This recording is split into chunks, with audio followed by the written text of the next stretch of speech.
It looked like nice weather today, and I thought I'd take my little podcast recorder outside and talk to you from there. And then it started to rain. But sure, we're not made of salt. I hope you don't mind the background noise.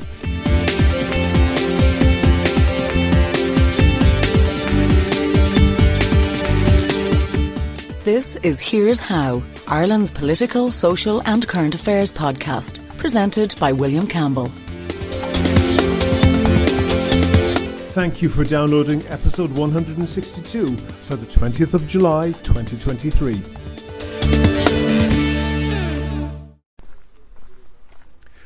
Repeats on podcasts don't always make a lot of sense, but if you are subscribed, you'll know that I put up a podcast from 2019 into the feed again last week. The podcast was an investigation into RTE and their relationship with the AA, which supplied them with AA Roadwatch, the erstwhile traffic news segments. The issue that I focused on was that the supply of staff and studios for RTE quite clearly met RTE's definition of a sponsored programme and quite clearly breached RTE's rules against accepting sponsorship from a political lobbyist and against accepting sponsorship from businesses with an interest in the content of the sponsored programme and against allowing the sponsor to have a say in the content of the sponsored programme. In that podcast, I said that the response from RTE to my questioning was basically stonewalling. I asked them about breaching sponsorship rules, and they said that it wasn't a sponsored programme. I pointed them to their own criteria of what counted as a sponsored programme, and I said that AA Roadwatch clearly met those criteria, and at various stages they promised to get back to me with answers. They promised to tell me exactly what AA Roadwatch was if it wasn't a sponsored programme. I sent many reminders over many months, but they never got back to me. Since that podcast was first released, AA Roadwatch was scrapped by the AA. One of the reasons that I repeated that podcast was because the current corruption scandal in RTE makes it a lot more relevant. The mission statement that we have for this podcast, the Here's How podcast, is to cover things that are undercovered in other Irish media. And the current scandal is a lot of things, but I don't think that one of them is undercovered. That said, I think there is an aspect of this that is getting, to say the very least, less coverage than it deserves.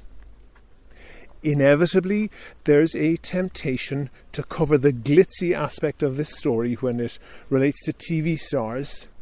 It's difficult not to get caught up in the sordid details, and I think that a wider story is being missed because of that. Kudos to Imelda Munster, Sinn Féin's Louth TD, who did a better job than most trying to nail down Noel Kelly, the agent of Ryan Tubridy and other RTE stars, who is at the centre of this scandal. You'd imagine when you were instructed not to put names on the invoices, you were told not to put a name on it. You knew exactly what it was for, and you didn't flag that up. You went along with it, and yet you say there was nothing secret about the deal. There was nothing secret. We simply acted under instructions from RTE. Yeah.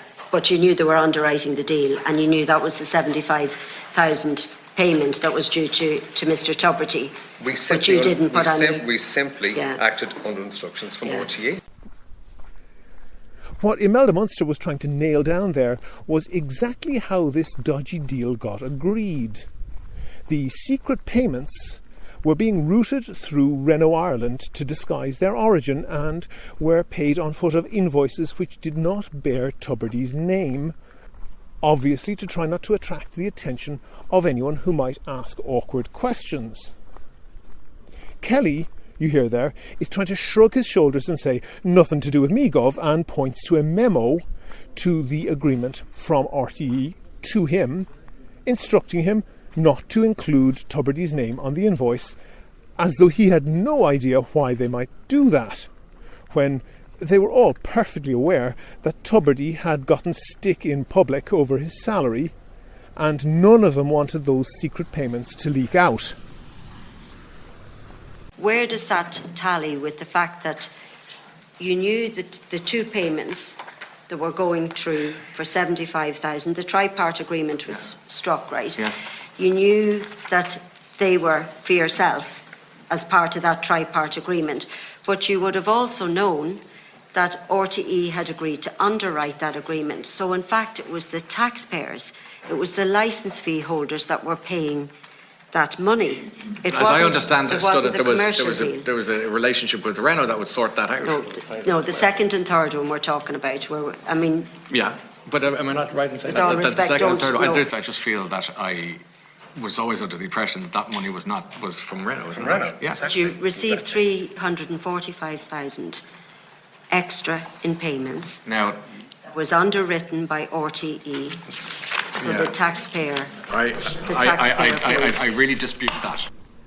There, Kelly and Tubridy are trying to maintain the line that the secret payments were not really from RTE.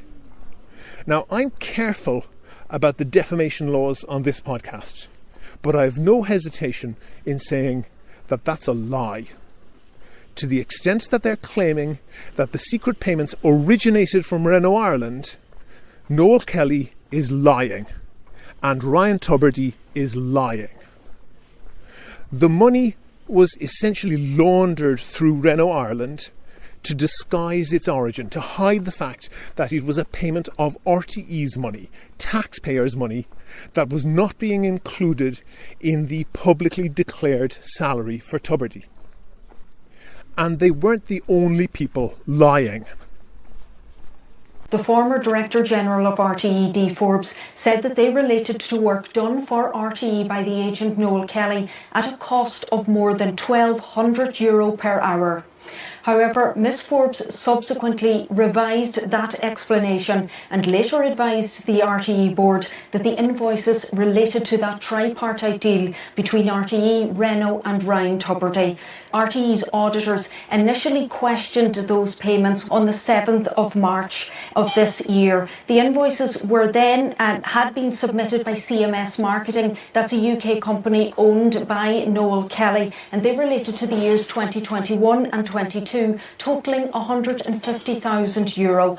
Mr Collins subsequently brought those queries to Ms Forbes, but when he relayed her response to the auditors, they were not happy with that explanation. That's Aoife Hegarty, a journalist from the RTE Investigates unit. Hats off to her for reporting this. You can well imagine many RTE journalists wouldn't want to touch this with a barge pole. It could well be career suicide. So I can be forgiving about the fact that she is a bit coy about how she describes Dee Forbes, the now ex-Director General of RTE, revising her explanation for this payment. It's obvious that Forbes straight up lied about this to RTE's auditors, and she only fessed up when she was caught. I want to be fair to Aoife Hegarty and others in RTE who have reported on this in what can only be very difficult circumstances. RTE is not a monolith, and there are good people trying hard to do a good job there, despite the fact that the organisation as a whole has serious systemic problems. In that same report, Hegarty has some more revelations. Well, at today's hearing, Miriam, some of those payments were described as outrageous and grotesque, and some of the details provided included €138,000 being spent on a 10-year IRFU tickets, €111,000 in 2019 for tickets and travel for clients to the Rugby World Cup, and again in 2019 a further €26,000 on Champions League final. There was also reference to other expenditure in 2019. It related to tickets and travel to a U2 concert in Croke Park and an event at the K Club. Following those details, we immediately submitted questions to RTE seeking a list of the 10 largest payments made from this barter account for the last 3 years. In a one-line statement, RTE simply replied to us saying that the details of the barter account will be released to the Public Accounts Committee in due course. Just when that will happen, Miriam, remains unclear. With all due respect to Aoife Hegarty, that is the wrong focus.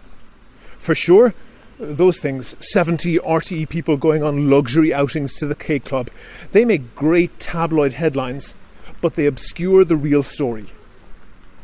The media is an important part of our democracy.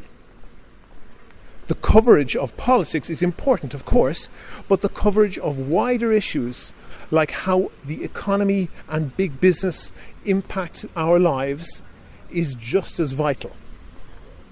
That's where the context of this podcast's mission statement, covering undercovered stories, that's where that comes up.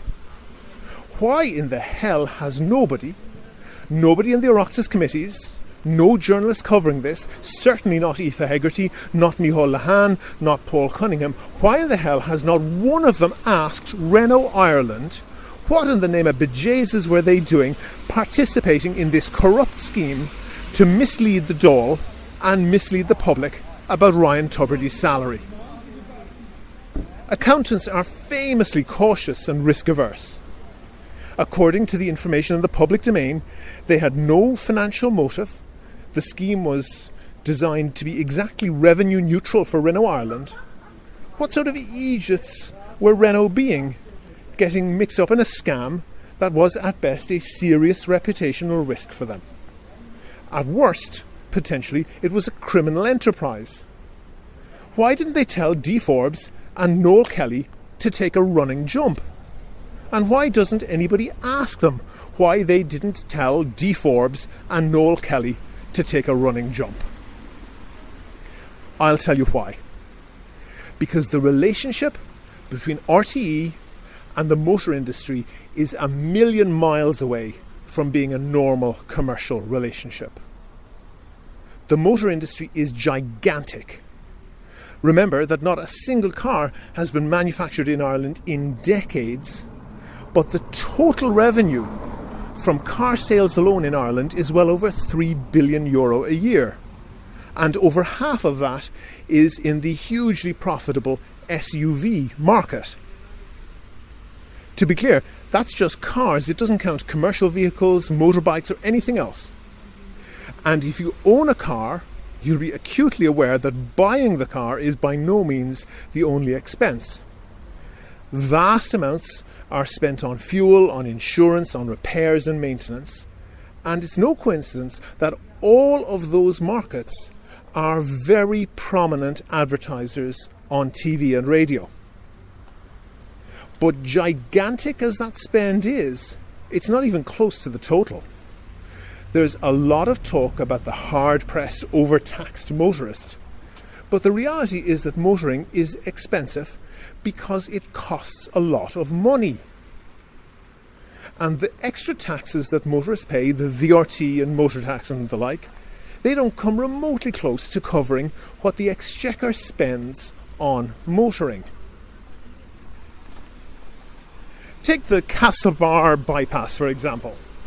A single 25-kilometre stretch of road in a relatively remote area of the country cost €300 million to build. It and dozens of other chunks of motorway and other roads have been built around the country, not without controversy, but with comparatively little fuss compared to the decades-long national saga that was the building of the Luas. It's worth noting that each of the two original Luas lines were more or less the same length and more or less the same cost as the Castlebar bypass, despite the fact that the Castlebar bypass was going through some of the cheapest and emptiest land in the country, and the Luas was going through the most congested and densely populated and expensive parts of the country. There have been campaigns against various road projects. Almost all of them failed, but they had nothing like the intensity of the campaign against the Luas, which had a huge amount of media access and was highly organised, not least by the AA. And as I said before, that campaign was supported by thousands of mentions on AA Roadwatch about the alleged traffic congestion that was all the fault of Luas Works. It's important to remember that campaign against the Luas was at least partially successful. The original Luas system wasn't a system at all. It was two unconnected lines because the AA and their allies had managed to punch a hole in the heart of the system, preventing them from linking up. That one decision cost taxpayers hundreds of millions to be fixed and millions of hours of wasted time trying to schlep from one line to the other. And, as I say, each of the lines was not much different in cost or length to the Castlebar bypass, despite the Luas having much more difficult building challenges. But the sheer volume of the discussion about its cost meant that that was not the impression the public was left with. You might point out that the campaign to the Luas was ultimately unsuccessful, but I don't agree. The project was first seriously proposed by the Dublin Transport Initiative in 1981, but it took 15 years, until 1996, for the Transport Act to be passed to authorise its construction. It took until 2004 before it was opened, and the two lines weren't joined until 2017, 36 years after the initial proposal. The third line, to Ballymun, has still not been built, 42 years after it was proposed. To put that in context, the French city of Lyon, very similar to Dublin in size, took a decision to build a tram network in 1996. The first two lines were up and running within 4 years, and the third one was opened in 2006, and more new lines were opened in each of 2009, 2012, 2019 and 2021. So the system now has 7 lines with a total length of 96 kilometres compared to the Luas's 42. But the real issue here is that the hullabaloo over the Luas soaked up a huge amount of energy that might have gone to debating and planning what would be the best transport network for the whole of Ireland. So we stay frozen in a system where, aside from the Luas, the only development in our transport infrastructure since the bulk of our railway system was closed down after independence is the building of a huge amount of roads. One result of that is the huge congestion that Irish commuters face every day. Ireland has far fewer cars than most other Western European countries, but we have to drive them much, much more.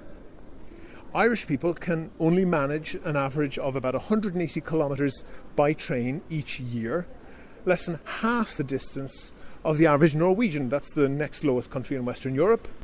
All other countries have much higher figures.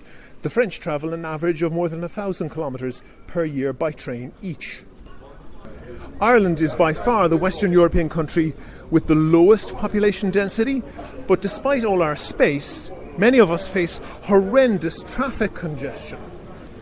Nearly 40% of employees spend an hour or more a day commuting, and 1 in 8 take more than 2 hours a day. That's right at the top of the league of Western European countries. 2 hours a day, that's 10 hours a week. That's a whole nother part-time job that you don't get paid for. You mostly have to drive, so you can't do anything productive, and it's horrendously expensive.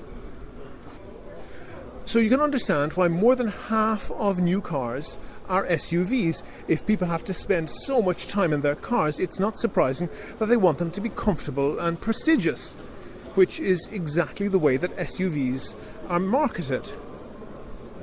Now, you'd think that this issue, which is stealing the time and the health, the physical and even mental health of so many Irish people, and the fact that Ireland is such an outlier, doing so much worse than our neighbours, you'd think that public service broadcasting would cover that extensively and consistently.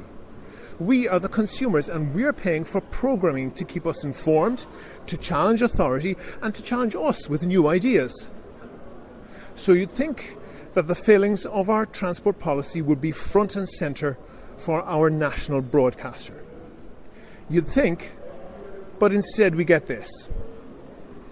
3 or 4 cyclists abreast on a side by side. On a country road where there's no need, because are you in competition with a car? You're never going to be faster, and it's almost to piss people off that they do. I know that. No, they chat away and they chat away. And they look west to go. You're like a farm animal. But I didn't say that. Oh, that's so. Arrogant cyclist. Arrogant Don't go here with your barrister. I like to see. I'm agreeing with you. Yeah. Okay. Cycling is like each other going. Don't get me wrong. No. Arrogant. When they're arrogant cyclists, 3 or 2 abreast on the street, are we throwing them in the bin? Hands up for you.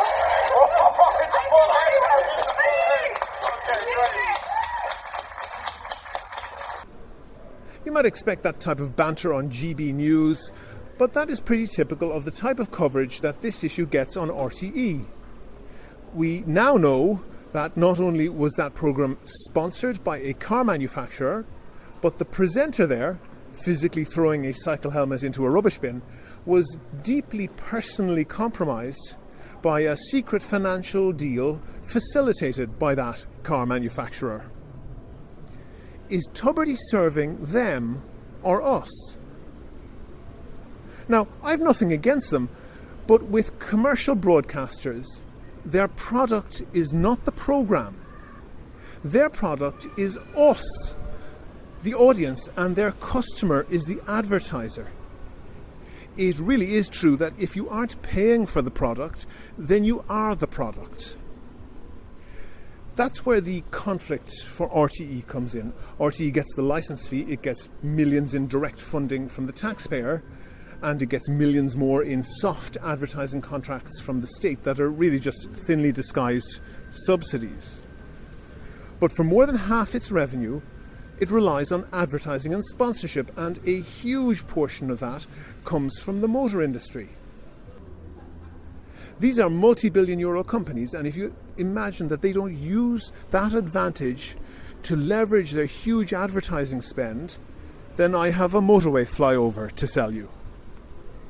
And by the way, I'm not suggesting that anyone in Renault Ireland or the AA or other motor industry lobbyists rings up someone at RTE and says, hey, could you throw in a few digs on the Late Late Show against public transport or against cycling? In fact, I'm pretty sure that does not happen. They're way too smart for that. But what they do is slowly, subtly, over time, they give out favours. They give a dig out, or they look the other way when questionable deals are being done. Remember that Renault didn't get a cent out of the three-way deal to funnel money to Tubridy. Senator Timmy Dooley said publicly that he had information that an RTE personality had been given the free use of a car by a car company, and sports presenter Marty Morrissey issued a statement that it was him. He got a free car for 5 years on loan, no questions asked. Looking online, a Renault Astral, for example, costs up to €900 per month to lease, so that gift was worth maybe 50 grand or more.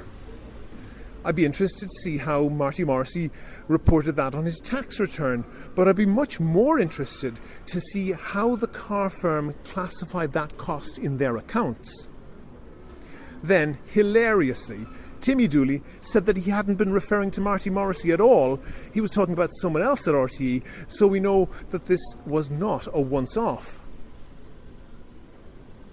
If you remember what I said 2 podcasts ago about the retrospective discounts paid to advertising agencies, it seems advertisers have been significantly overpaying for advertising. Could big advertisers like Renault really be so dumb as not to notice that a big chunk of their advertising spend was being diverted to pay for luxury trips to the K Club for hordes of RTE staff? Of course not. So what's in it for them? The answer is leverage. These big businesses are not fools. They wouldn't be throwing away that sort of money if they didn't think they were getting good value for it. And what better value could they get than the guilty complicity of so many RTE staff? That is worth more than gold dust to an industry that is burning up the planet and highly vulnerable to basically being closed down if politicians are exposed to enough public pressure to act on the science of climate change. And the payoff for the motor industry in investing in showering RTE and their staff with freebies is pretty impressive. RTE News and current affairs presenters are strictly banned from advertising, even doing a voiceover, because the credibility with the public that they gain from being a journalist paid by the public, that credibility would then be for sale to whatever advertiser wanted to buy it. And the loss of credibility that a journalist would get from being a corporate spokesperson would inevitably, and quite rightly, undermine their credibility as a journalist. Now, Diarmuid Gavin is not a journalist, but he presents a lot of factual programmes for RTE about gardening and mentioning a lot of environmental issues. It's obvious that they are very closely adjacent to topics that are prominent in the news, such as climate change. And it's also obvious that Diarmuid Gavin has credibility with the public because of those RTE programmes that he makes. So that's what makes him valuable to Land Rover. Not his skill as an actor for this ad, but his believability when he tells a pack of lies for the brand that's paying him. My whole life has involved me working in the natural environment. So I guess if anyone is aware of its value, well then that's me. My Land Rover ticks all the boxes. It's so versatile and it's a mild hybrid. That means it uses battery technology to cut fuel consumption. It's great that we're now in a place where cars don't work against the environment, they work with it. It's a good feeling that something as simple as switching to a hybrid Land Rover is a way of contributing to a much better environment. A small change, really, that makes a big difference. Doing what I do, planning, designing... This ad was slammed as misleading by the advertising self-regulation body, the ASAI, but RTE has nothing to say about it. Another presenter for RTE factual programmes, Catherine Thomas, appeared in a similar ad, and RTE were asked whether she had permission from them to endorse the greenwashing of a gas-guzzling SUV, which is required in some circumstances. But RTE's loyalty to the motor industry is so much stronger than their loyalty to the public who pay their salaries that they just flat out refuse to answer. I sent a list of questions to Renault's PR firm. I asked why they took part in the scheme that secretly funneled RTE money to Ryan Tubridy. They refused to answer. I asked Renault when they became aware that the scheme was used to falsely report Tubridy's salary to the Oireachtas and to the public. They refused to answer. I asked Renault if they had taken part in similar schemes before. They refused to answer. I asked Renault if they were confident that all of the money that they paid for advertising was being spent on advertising, and in particular, if any of it was being diverted for the private benefit of RTE employees or others. They refused to answer. And I asked if they had supplied free cars to Marty Morrissey or anyone else, and if so, how they were reported in their accounts. They refused to answer. I'm just doing a little voluntary podcast. I can email questions and tell you that I got no answer, but I can't do much more. RTE is supported by billions from the public purse. It's their job, if answers aren't forthcoming, to doorstep Renault executives, ask them questions, and show the footage of them running away from the camera crew and hiding under a newspaper to avoid those questions, if that's what's required to illustrate that to the public. Now, corporations do what corporations do. We might not like it, but we're not surprised by it. The real failure here is by RTE. To put this in context, it's worth remembering that RTE's public service remit is very much based on the BBC. But one enormous difference between the way the BBC and RTE work is the BBC's capacity for putting criticism from its audience and from itself on the air. The news this week was dominated by the coronation of King Charles III. But did the BBC get the tone right? The approach to the coronation on Radio 4 was far too deferential. BBC Radio 4 has its programme Feedback. Director of Journalism, Jonathan Munro, is here to respond to your comments. You said that due impartiality at the moment of death is a bit different. There were no Republicans discussing the coronation on the day. How do you get that right? The point I was making when we talked in September was that in the aftermath the programme holds to account producers and editors, and it's pretty clear that part of their job description is to come on air and justify their decisions.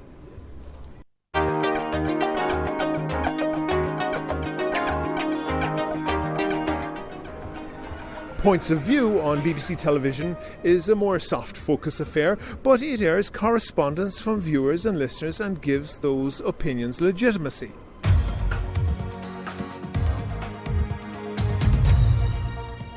Hello and welcome to Newswatch with me, Samira Ahmed.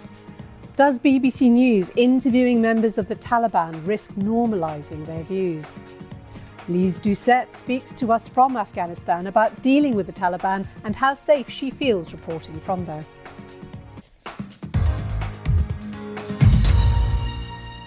First, Boris Johnson went to the United States this week, and so did the BBC's political editor Laura Kuenssberg, travelling as part of the Westminster lobby on board the Prime Minister's plane, where he personally briefed the journalists. On arrival in New York, she spoke to him one-on-one. Also on BBC TV is Newswatch, rather more hard-hitting. It puts journalists on the spot to answer viewer criticism of how the news is reported and presented. And it doesn't end with factual programming. Charlie Brooker's satire often focused on the lazy visual grammar of TV news, as well as sharp criticism of news values. It starts here, with a lacklustre establishing shot of a significant location. Next, a walkie-talkie preamble from the auteur, pacing steadily towards the lens, punctuating every other sentence with a hand gesture before coming to a halt and posing a question. What comes next? Often something like this. Sometimes it'll slow down to a halt, turn monochrome, and some of those facts will appear one by one on the screen. This is followed by the obligatory shots of overweight people with their faces. Charlie Brooker took up the mantle where the brilliant Day Today left off. And as a result of that broadcast, the crisis has deepened dramatically. I'm joined by our crisis correspondent, Spartacus Mills. Spartacus, this is huge history happening, isn't it? It's bigger than that, Chris. It's large. I mean, if you've got a history book at home, take it out, throw it in the bin. It's worthless. The history books now will have to be rewritten. Spartacus, thank you. Alan, sport. Thanks, Chris. Well, as I said... In case you didn't recognise that voice, that was the programme that launched the career of Alan Partridge as portrayed by Steve Coogan, which has been a huge hit for the BBC, not least because of its willingness to allow itself to be mocked on air. Taking risks pays off. So what does RTE have? What options do RTE listeners and viewers have if they think that the performance of our national broadcaster isn't up to scratch? Well, they don't have any options at all that don't require the use of a time machine, because the asinine mailbag went off the air in 1996, and since then, as far as I can tell, RTE has not allowed any regular programming that questions any aspect of their decision-making in nearly 30 years. Good evening and welcome to Mailbag. It's been a busy week in the Mailbag office with your letters pouring in by the new time. And helping me sift through this week's bumper bundle, Margaret Fagan. Good evening. And Pat Nolan. Good evening. You may remember a couple of weeks ago I mentioned our colleague Olivia... So if RTE won't account for itself on its own airwaves, I decided to try to get in touch to give RTE the opportunity to answer some questions on this podcast. I made about 40 telephone calls and I sent a similar number of emails. I called Raina Connery of RTE's Corporate Communications Department and asked her to supply a speaker for the podcast and answer some questions. She asked me to put the questions in email, which I did. The questions were not answered. In fairness to Raina, about 2 weeks later, when I sent a reminder, she texted me that she was on sick leave and referred me to her colleague Sharon Brady. I emailed Sharon. She did not reply. I emailed my list of questions to Neil O'Gorman, RTE's Corporate Communications Manager, centering on the question of whether the issue of false accounting arises out of all of this. False accounting is a serious criminal offence. It carries a jail term of up to 10 years, and it's defined as when someone dishonestly, with the intention of making a gain for themselves or someone else, or of causing a loss to anyone, when they destroy, deface, conceal or falsify any account or any document made or required for any accounting purpose, or where they fail to make or complete any such document, any document needed for a company's accounts, or where they give any document or any information which they know may be misleading, or if they concur with anyone else doing that, or if they omit or concur with someone else omitting relevant information from a company's accounts. That's false accounting. It's pretty broad. Remember that Dee Forbes repeatedly gave a totally false explanation of those invoices that were sent by Noel Kelly. She said that they were for consultancy work done by Kelly himself. These were the same invoices where he had been told by RTE to leave Tubridy's name off the invoice, even though they were for Tubridy's benefit. And she gave that information, Forbes gave that information, to try to get RTE's auditors off the trail of the secret payments. Now, I'm not a lawyer, but I certainly wouldn't exclude the possibility that would meet the definition of false accounting. And if I was a responsible person in a major company and I had even a shadow of doubt, I would call the Gardaí and I would let them decide what the appropriate next step was. I got a half answer to one of my questions from RTE's Neil O'Gorman. He wrote, RTE has not contacted the Gardaí as it has received external legal advice that there is no fraud or illegality. Now, that sounds like they've been told that they have legal advice that there was no laws broken, but I had asked for sight of any legal advice that RTE had, and why and when and by whom it was sought, and Neil refused to answer any of those questions. I was particularly concerned that I had specifically asked about false accounting, and I didn't like the way that Neil rephrased my question before answering it. His answer didn't exclude the possibility that the legal advice had been requested and given before the facts that suggest false accounting were known. So I replied to Neil, asking him about that again, and specifically asking when the advice was given and whether it referred to false accounting. He refused to answer. I emailed both him and Rana several more times, as well as their colleagues Sharon Brady, Sarah Neville, Jennifer O'Brien, Joseph Hoban, Laura Fitzgerald and Maureen Catterson. None of them answered. I called all of them, and apart from that first call to Raina Connery, none of them picked up the phone and none of them responded to voice messages I left. It's pretty astonishing that a company that has such a huge corporate communications team paid on the public dime doesn't have the time or the courtesy to answer any queries. I think if you want to understand the attitude of many of the elite in RTE towards the questioning of their corporate misbehaviour, you can have a look at Dave Fanning's comment when he referred to Oireachtas members questioning RTE about the corruption scandal as Nuremberg trials. He later apologised, but really he was just saying the quiet bit out loud.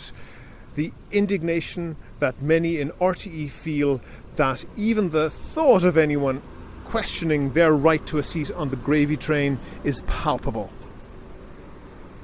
As you know, €5,000 for flip-flops. It's outrageous. But I really don't care. What I care about, what really makes me angry, is that when we've seen a judge refuse to prosecute people for having no TV licence, it's hardly unreasonable. And when we see a 27% drop in people paying the TV licence in July, there are many people in RTE who seem perfectly happy to burn down the whole concept of public sector broadcasting just to keep their gravy warm. Before I go on, I want to say thanks to all of the patrons on Patreon. I really appreciate everyone who donates. As we've seen, public sector broadcasting in Ireland is in an existential crisis. I was genuinely shocked in the past couple of weeks at the level of indignation, at the real outrage by many of the people I dealt with in RTE that anyone would have the audacity to ask them to account for how they spent what they clearly see is their money. I think that comment from Dave Fanning about the Oireachtas committees being like the Nuremberg trials is exactly how a lot of them felt. But despite their failings, public sector broadcasting is an important thing in a democracy. I even sent in a proposal to RTE that I would independently produce a programme for them looking at how sponsorship can threaten that, just for transparency. I'm sure they got a good laugh out of it. But if you're one of the people who is refusing to renew your TV licence, or even if you aren't, I'd ask you to go to www.hereshow.ie and divert a small fraction of that to a pledge on Patreon to help myself and Kevin cover things that RTE don't. Do you agree? Do you disagree? Follow at Here's How Podcast on Twitter and like Here's How on Facebook for updates on each show's contents. If you are a low-paid social media gopher for any of the established radio stations or newspapers, if your job is to get engagement for the company website, there's no better hot-button topic than pitting cyclists against motorists. It's guaranteed to get people rage-clicking and to make the algorithm push your content up to the top of the news feed. So here we go. And when you run a cyclists versus motorists story, you can be sure that there'll be a storm of comments, all making basically the same point. So, a drunken driver with a suspended licence drives a 3-ton SUV at twice the speed limit on the wrong side of the road and ploughs into a 9-year-old girl out on her bike and leaves her in a wheelchair for life. So what? She wasn't wearing a helmet. It's all her own fault. There's a lot of myths around cycle helmets. The first thing to clarify is that cycle helmets are not designed to protect a cyclist who's involved in a crash. In case you didn't catch that, I'll say it again. Cycle helmets are not designed to protect a cyclist hit by a motor vehicle. It's not just me saying that. That is the CE design standard, as it says on the leaflet that you get in the box with any cycle helmet. Cycle helmets are designed to protect a cyclist who falls from their bike to the ground. They're just not designed to protect a cyclist who's hit by a motor vehicle. That's just not something that a few grams of styrofoam could do. And that's what Eric Richter, the senior executive at Gyro, one of the biggest cycle helmet manufacturers, says. To quote him directly, he says, "There are many misconceptions about helmets, unfortunately. We do not design helmets specifically to reduce chances or severity of injury when impacts involve a car. They're designed only to protect a cyclist who falls from their bike onto the ground. That type of accident typically does not result in serious head injuries, so the protection offered is relatively slight. Often, there's a comparison made between wearing a cycle helmet on a bike and a seatbelt in a car. That was the implied comparison when Judge Colin Daly cut the award to Racia Lopez, who was cycling home from work on North Amiens Street in 2018 when a truck driver hit her. When the case came to court this year, Judge Daly cut her award by 20% because she wasn't wearing a helmet at the time, despite no evidence that this would have reduced her injuries. He literally added insult to injury, effectively fining her thousands of euros for doing something that was entirely legal. Now, it's standard to reduce the award where someone is injured while not wearing a seatbelt in a car. But there are two differences. Firstly, wearing a seatbelt is a legal requirement. Wearing a cycle helmet is not. Secondly, the evidence for the benefit of wearing seatbelts is very strong. The evidence for the safety benefit of cycle helmets is not. I'll get back to that. But with that in mind, and particularly given the first part of this podcast about how RTE has effectively been captured by the motor industry, I listened carefully to the introduction of this piece on the News at 1. A consultant in paediatric emergency medicine has called for the wearing of helmets on bicycles to be made a legal requirement. Dr. Carol Blackburn at Crumlin Children's Hospital says that if she could prescribe a helmet to every child in Ireland, she would. Now, if you want to wear a helmet when you cycle, that's fine by me. But forcing people to do something against their will, that's a whole other thing, especially if you don't have very good, very clear justification for the compulsion. Now, I'm going to pause here because I want to show how, if you're sloppy enough, it's easy to produce a soundbite or a Daily Mail headline that seems to prove that this or that is true in a medical research context. But doctors, particularly medical researchers and clinicians, are trained to be able to understand medical evidence and not fall into the trap of relying on attractive-sounding fallacies. First of all, consider this. What if I offered you a pill, just one pill, that if you take it on your 21st birthday, you will be guaranteed not to die of Alzheimer's disease? It's not expensive and it's 100% effective. Would you take it? It might sound good until I tell you that the pill is cyanide. And it's true, if you take a cyanide pill on your 21st birthday, you are certain not to die of Alzheimer's disease. That's not a serious comparison, but it shows how outcomes can be represented misleadingly. To take a more real-world example, one that researchers actually have to deal with, let's take an imaginary disease. It's pretty terrible and it has a 50% fatality rate. And let's say that we have a drug and you can take this drug, and if you take the tablet every day, you'll be guaranteed not to develop this terrible disease. And the drug isn't cyanide, I promise. Now, all drugs have some side effects, but let's say in this case they're relatively rare compared to getting the disease. It only kills 1 person in 1,000 annually who takes the drug. Is the drug sounding good? Well, 0.1% fatality rate, 1 in 1,000. That certainly sounds a hell of a lot better than a 50% fatality rate, right? Wrong. What if the disease only affects 100 Irish people every year? 50 of them will die. 50 out of 5 million. But everyone has to take the drug, 5 million people, and 1 in 1,000 of them, 5,000 people, die from the side effects every year. So 100 times more people would be killed by the side effects than by the disease that it prevents. And you still have to factor in that 5 million people have to take a pill every day, which is a significant cost. So here's a trick. If you see data that tells you rates, but doesn't tell you absolute numbers, be suspicious. Researchers who know their stuff, people being honest with you, will tell you real numbers. A 0.1% death rate instead of 50% sounds a hell of a lot different to saying 5,000 deaths instead of 50.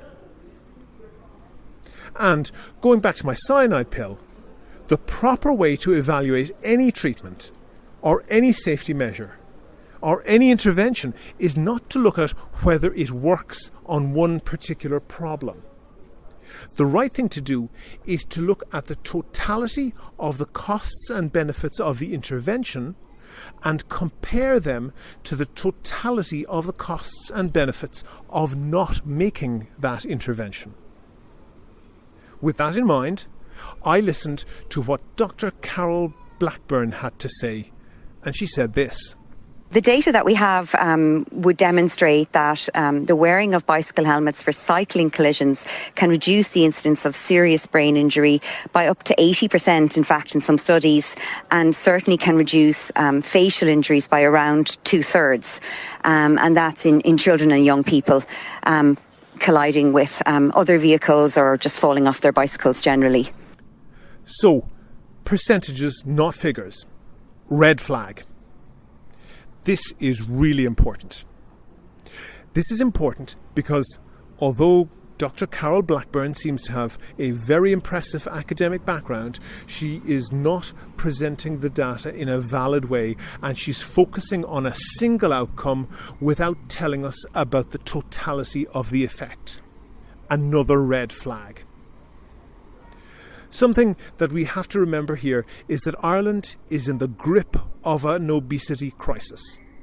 37% of Irish adults are overweight and a further 23% are actually obese, a total of 60%. That's incredibly bad.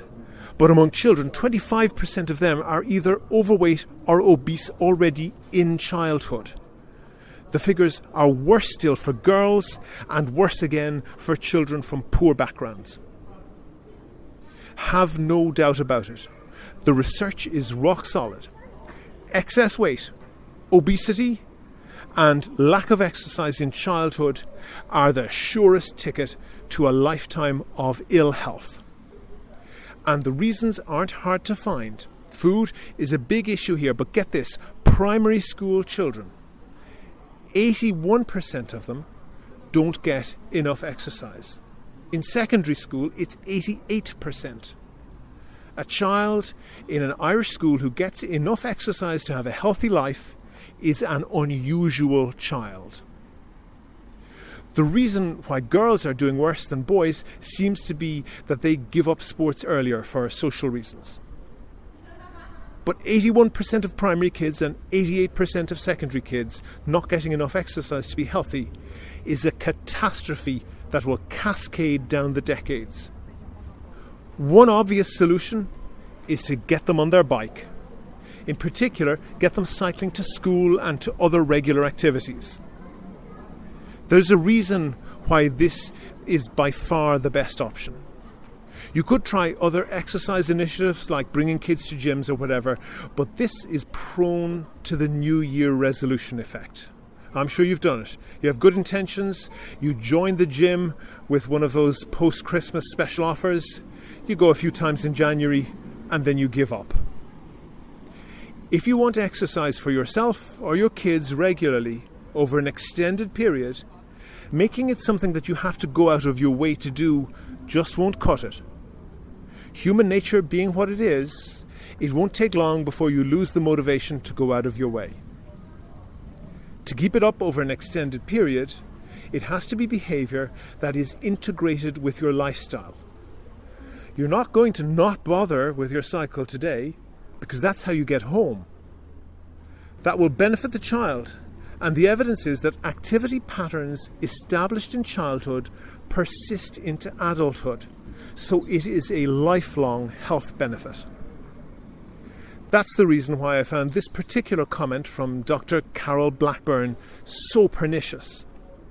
Again, there is data in Australia that after the wearing of bicycle helmets was made a legal requirement, hospitalisations for significant head injuries reduced. She's referring there to studies of what happened when various Australian states made it illegal to cycle without a cycle helmet. Now, I try to see the best in people. I usually go by the maxim that you should never attribute to malice anything that can adequately be explained by stupidity. But I'm having it very difficult indeed to find an adequate amount of stupidity to account for what Dr. Blackburn is saying here.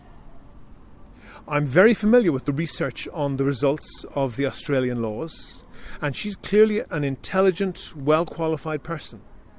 She could not have the job she has without long training on how to understand epidemiological research. What she said is not quite a lie, but it's very, very close. It's certainly enormously dishonest. I want to explain that and give the full context. And just to note here, I'm using proper scientific research published in peer-reviewed journals here.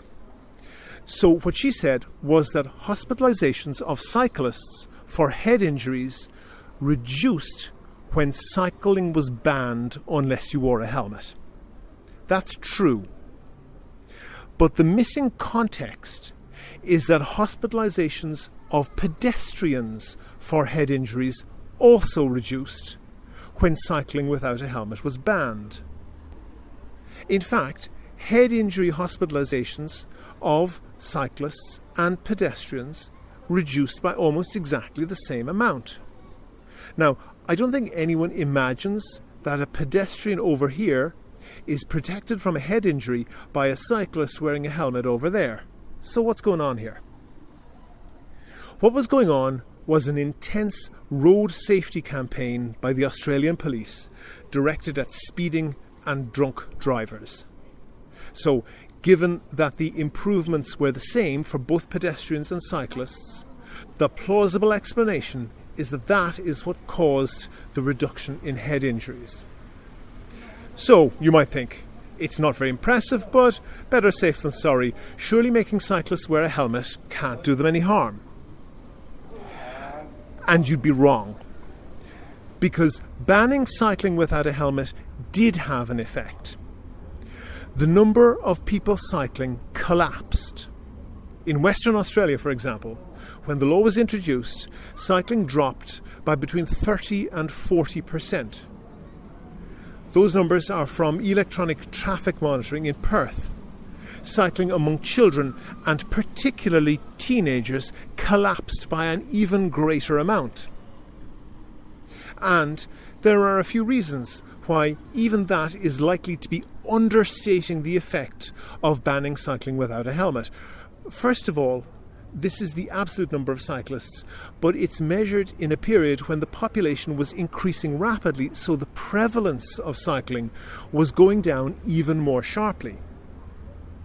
This is despite the fact that the Western Australian state government was spending large amounts of money promoting cycling, and that this happened in a period when petrol prices doubled.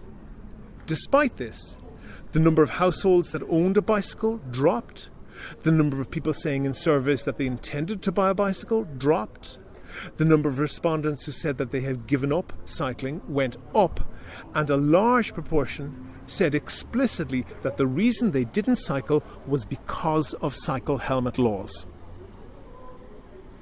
So let's go back there to where head injuries to cyclists dropped, but only by the same amount that they dropped for pedestrians. But that somewhat reduced number of head injuries to cyclists isn't taking into account the fact that there were far fewer cyclists out there. So, relative to pedestrians, the risk of a head injury to any given cyclist following the ban didn't go down, it went up. And it went up by a lot. But that really seems counterintuitive. Even if it's no help, how could a helmet law put cyclists at more risk? It's not that big a mystery. The research data is that the more cyclists there are, the lower the prevalence of cycling accidents. And it's supported by data from several other countries too, including the Netherlands, United States and Denmark. Basically, the more cyclists there are, the more drivers are familiar with dealing with them on the roads. So, if the only thing that compulsory helmet laws did was drive cyclists off the road, that would be bad enough. But it doesn't just drive them off the roads. It drives them towards a lifetime of poor health. Cycling is not inherently dangerous, quite the reverse. The calculations have been done, and taking everything into account, the number of life years gained through cycling is roughly 20 times more than the number of life years lost in cycling fatalities. So, when Dr. Carol Blackburn wants people banned from cycling unless they wear a helmet, what she's doing is exactly analogous with giving everyone a cyanide pill on their 21st birthday to save them from dying of Alzheimer's. Never miss a show. Follow at Here's How Podcast on Twitter and like Here's How on Facebook for updates on each show's contents.